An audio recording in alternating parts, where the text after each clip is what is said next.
Welcome to the Speak Your Way to Cash podcast, a podcast where we teach speakers how to land paid speaking engagements and corporate contracts. Each week, we deliver high-quality content that teaches you how to level up your speaking business. Be sure to join the Speak Your Way to Cash Facebook group after having your mind blown by this information-filled episode. Now, here's your host, Ashley Kirkwood, lawyer and professional speaker. This is the Speak Your Way to Cash podcast.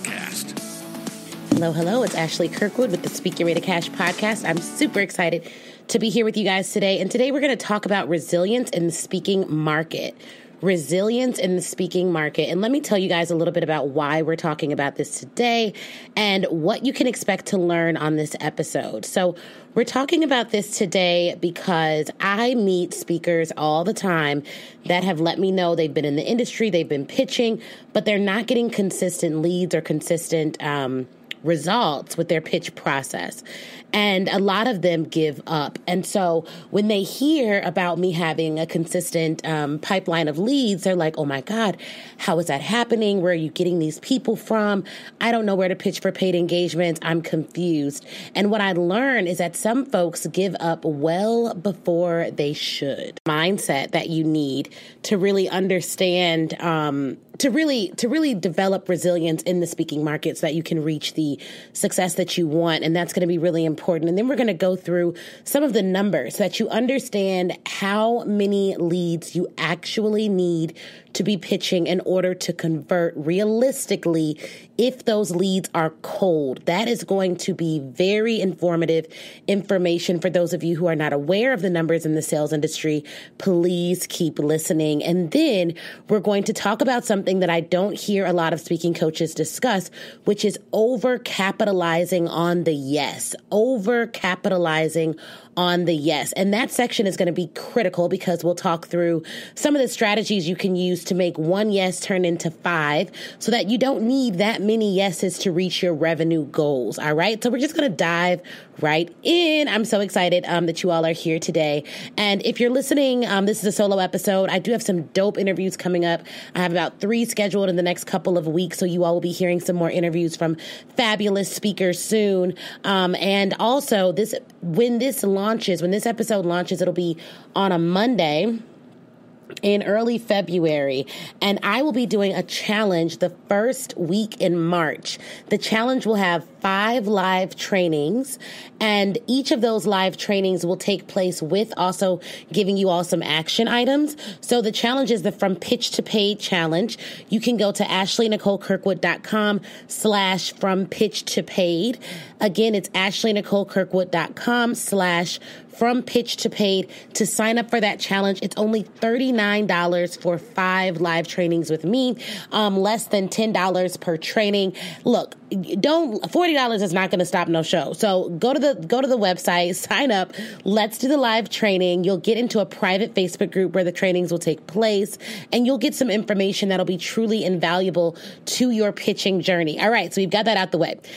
The mindset of a resilient speaker. A lot of folks believe that mindset is like this fluffy thing that we talk about from time to time in order to, waste time during trainings. But the fact of the matter is, if you do not believe that you can pitch these people and get them in your pipeline and service them at a high level and provide the quality that they need, you will not move forward in this journey of being a professional speaker.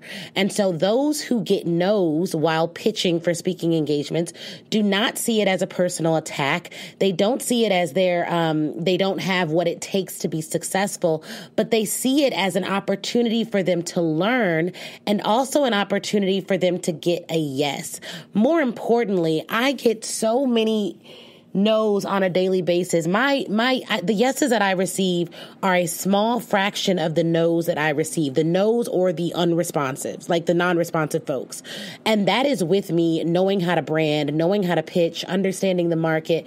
You are going to get a lot of no's on this journey.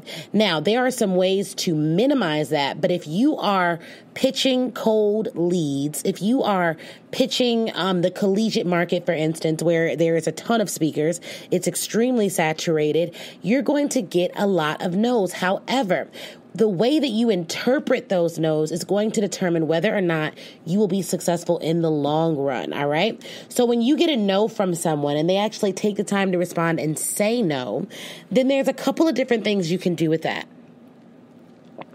One, you can ask them, if there's any way that you could follow up next year, right? That's an easy way to say, hey, I totally understand you're not looking for a speaker right now. Would you mind if I follow up next year? Now, they may say no to that as well. The fact of the matter is they won't even be there next year, so you should follow up next year anyways.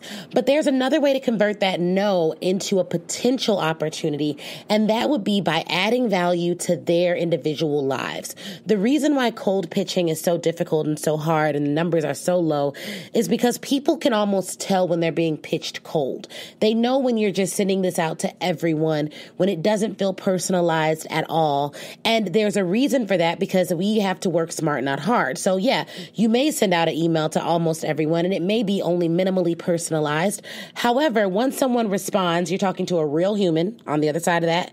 And what if instead of saying, can I pitch you next year, you say, hey, totally understand. I see that you are at the University of blah, blah, blah. You work in this department. I actually put out a newsletter every month, totally free information about how to fill all of your campus activities, engagements.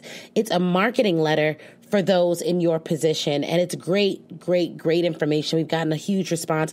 I'd love to send that to you. It's only once a month, so 12 times a year. Would you be okay with receiving this resource? All right, now that's a different conversation. That's adding value to their lives. No cost, no obligation. And why would you do that? Because then you're staying top of mind.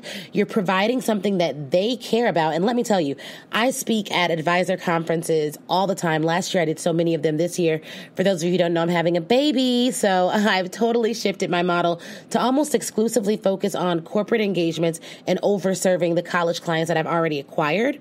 And so I've done a big shift, but one of the things that I can tell you from talking to hundreds of advisors last year and at conferences, etc., is that they are all concerned with throwing events, investing money in events, especially events that feature speakers and edutainment information, as I like to call it, and no one shows up. That's something that they're always struggling with. And so if you can give them systems and tools to help with that, that would be phenomenal. Even information on how to outsource their marketing for a reasonable rate. A lot of us are entrepreneurs. We do this all the time. We use our interns and our resources extraordinarily well. And for people who work at a college or a university, knowing about tools like Fiverr or Asana or Monday.com is not intuitive. So sharing the resources that you and I use every single day as entrepreneurs with folks who are in corporate or in the college market and having to promote on a very strict budget is life-changing for them. So I would really recommend something like that. Seeing if those no folks wouldn't mind getting on a monthly newsletter, not sending out something all the time, but making it really make sense. And if it's only, 50 or so folks on your newsletter, I'd mail it out. Print it out, mail it out, right? If you have a good amount of people on your email list, etc., then that may not be feasible. So yeah, sending out a monthly mailer is not a huge commitment, and it's something that you could pre-write over a weekend and get done, right? So depending on your strategy. Hey guys, it's Ashley Kirkwood here, and I know this is an amazing interview. And if you are someone who is interested in taking your speaking career to the next level, then do I have something for you? Okay, I need you to go to AshleyNicoleKirkwood.com/SYWTC live replay. That's AshleyNicoleKirkwood.com/SYWTC live replay. The link is also in the show notes that you can grab the Speak Your Way to Cash live replay, which has 7 modules, a ton of information about how you can start speaking your way to cash. Now, this training is absolutely action-packed, phenomenal. It has additional resources. It has templates. It has a podcast pitch template, a college pitch template, something you can send to media outlets to get on television.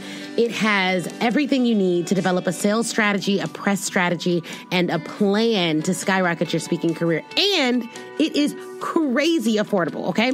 So head on over there right now, AshleyNicoleKirkwood.com/SpeakYourSYWTC Live Replay and grab your copy today.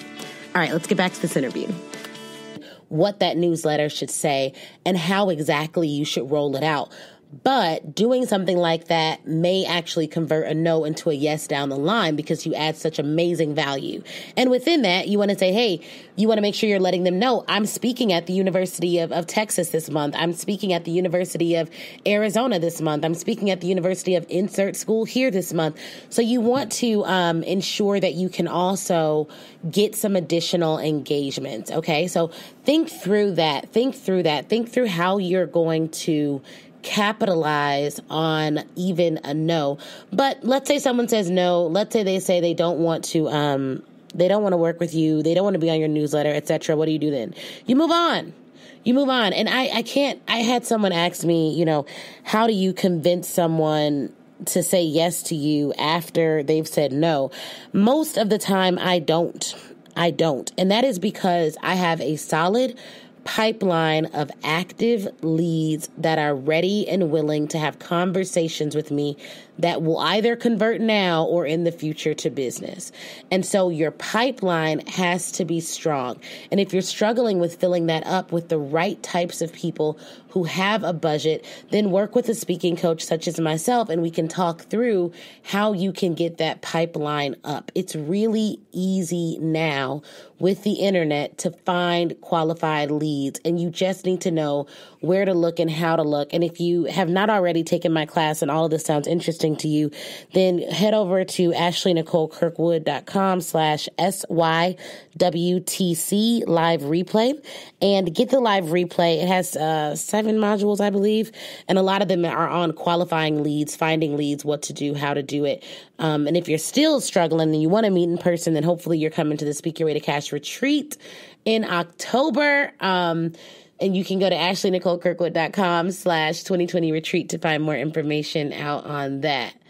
All right, back to it. So we talked a little bit about the mindset. You got to be resilient. You got to see the no's as opportunities. And there is a time, though, if you're getting all no's, like 100% no's, you need to reevaluate what you're pitching. And not even what you're pitching, but how you're pitching it. More importantly, how you're packaging it. The way that you package your presentations is going to be the number one indicator about whether or not someone is going to be intrigued. And that intrigue will lead to interest, and that interest will lead to a conversation. That conversation should lead to cash. So that is how you are capitalizing on these engagements. You need them to be intrigued at first, right? Then you need them to be interested. Then you need them to have a conversation with you, and you need that conversation to convert to cash. So those are kind of be like your guidepost, right? But if for whatever reason you're sitting at all these pitches and nothing is working, then you need to look at the way you're packaging things and make sure you're packaging it correctly. If you're just saying like, hey, I would love to come and speak on your campus. I have this program and it does whatever, insert generic thing here, blah, blah, blah, blah. Like that may not be as powerful as, hey, I am the preeminent expert on insert whatever your topic is here. I noticed that you all host X, Y, and Z every year. I would absolutely love to be in that lineup. Matter of fact, I did a similar event, and here's what the advisors had to say about my presentation. Click here, hyperlink to like some stellar review. Can we talk next week about this? That's a lot more targeted. So that is going to get a better response than a generic email that you're sending out to everyone. But I understand, we can't personalize every single email. So you want to look through, or think through rather, whether or not it is your packaging and your pitch, or whether or not you just have to build up your resilience. And the way that you'll determine that is going to be by looking at the numbers. All right, so here we get to the numbers, some interesting numbers on sales and cold emailing. And these numbers change all the time. But in general, if you have a cold lead, the conversion rate for cold leads is only about 2%. Compared to 20% for solid leads and 50% for referrals. So a solid lead would be like, I know that this person is exactly who I should be talking to. Someone told me to talk to them about this. They're in the market looking for what I provide. That's a solid lead.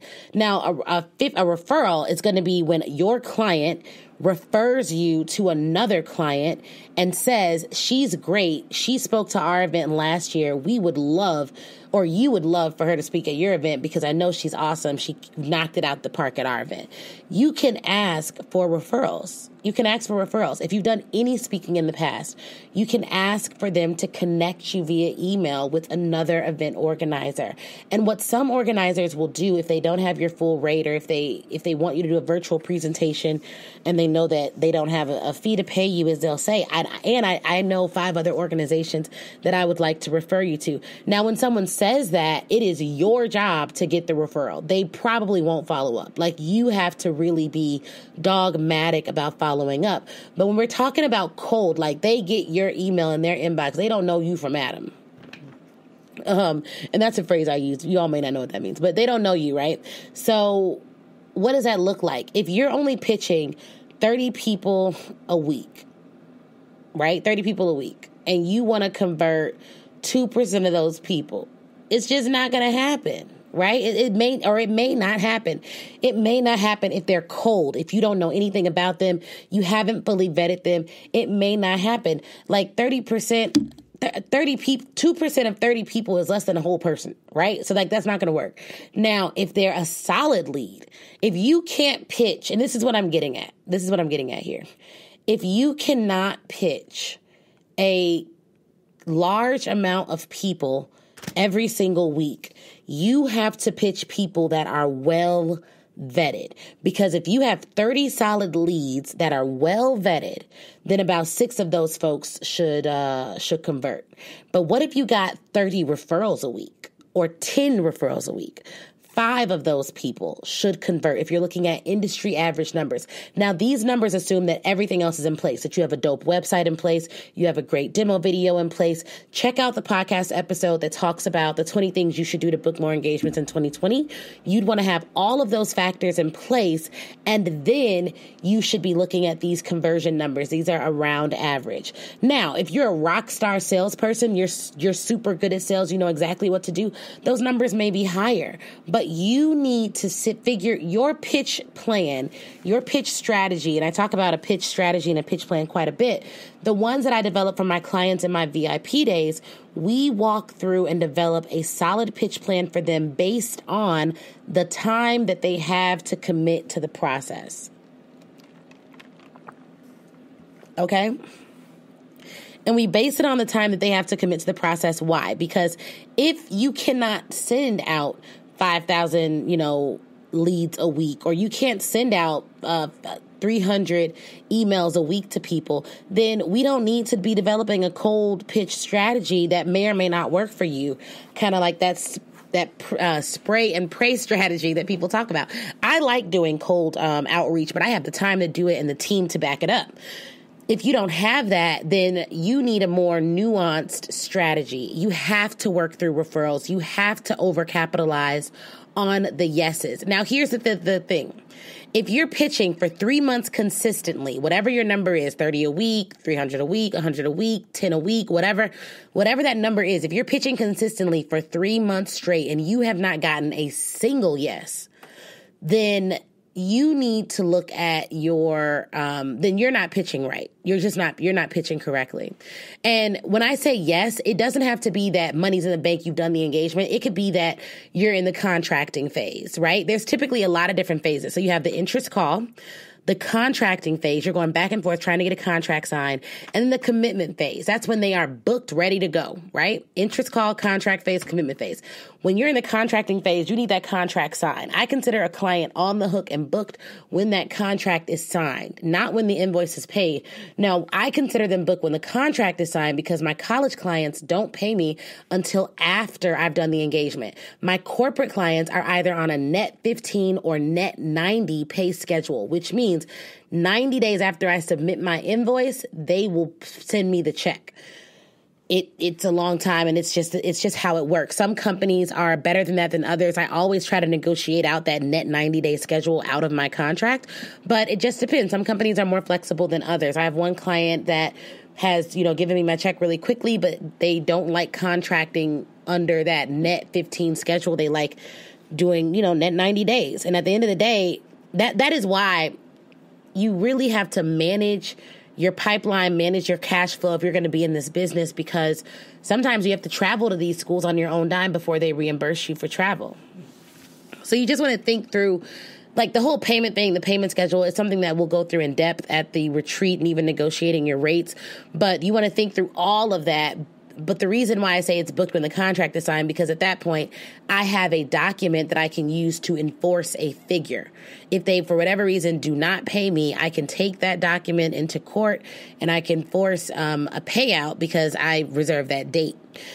Now, I've never had to do that. Everyone who signed a contract with me, thank you, God, has gone through with the contract. But the contract it's more than just a piece of paper. And maybe I realize that specifically because I'm a lawyer, whatever, but it is critical that if you get a representative from that company to sign the contract, you know what the contract terms say, and you've negotiated out any terms that are ridiculous, right? And some of the terms will be ridiculous. So you want to negotiate those terms out and really make sure your contract is solid. So once that contract is signed, you're good.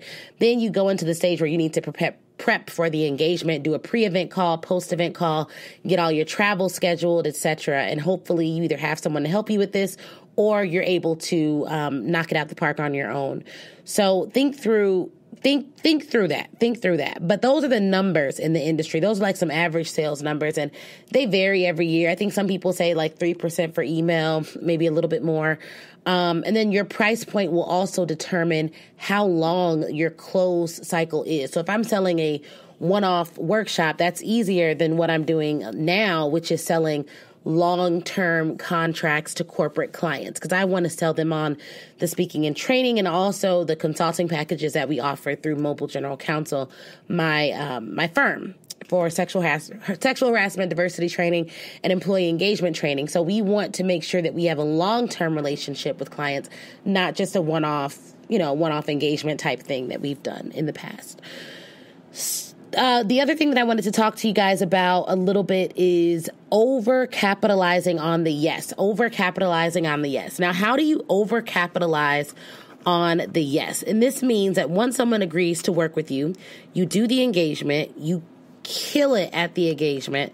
There's a couple of different things you could do to over-capitalize on the yes. You want to ask them for referrals, number one. You also want to ask, are there other departments that could benefit from this training? If you're at a college, you may speak to like the Multicultural Students Association department, but then there's someone else who handles orientation. There's someone else who handles Women's History Month, someone else who handles Black History Month programming, someone else who handles staff training, like training the advisors and the actual staff of the college.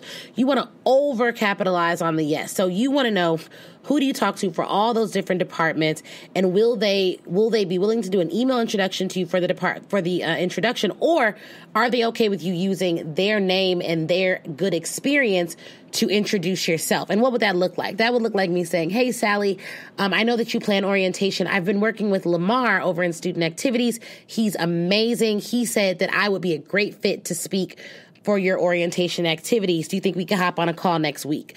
That's how you utilize his name. That takes the burden off of them to do the introduction and makes it easier for you. Now, Sally may call Lamar and see if it's true. He'll back it up because you asked him to use his name in the beginning and you're all good. He may do a couple introductions, but asking him to do like 7 or 8 just feels unreasonable to me. So for the one that I want the most, I'll ask for a personal email invite. But for the others, I'm like, do you mind if I use your name if I talk to a few other departments as well? Because I really love the school. I'd love to work with more departments. So you want to think through that. So the number one thing you're going to do is ask for referrals. And this could be referrals internally at the organization that hires speakers, or externally, friends he has in the industry at other organizations that hire speakers. Secondly, you want to find out whether he'll refer you to various people in the other departments. We talked through that. And lastly, you want to know what conferences does he go to for professional and personal development that hire speakers? What associations is he or she a part of? What I find is that if you like a person and they go to a professional development conference with other people that are like them, that's great. And then when you pitch yourself to speak at the conference for that organization, you don't just pitch yourself and say, hey, I'd love to speak. You pitch yourself and say, hey, I just spoke for one of your members. They recommended that I reach out to you because he believes that a variety of people in the industry could receive value from this type of information. When can we hop on the phone Wednesday and chat about this? And when you're asking someone to chat with you, it needs to be like, can we chat about this on Wednesday afternoon or on Wednesday in the morning, etc.? Like, it needs to be really specific so you're not wasting their time and they know exactly what is going on. But that's how you overcapitalize on the yes. So look, let me break this down.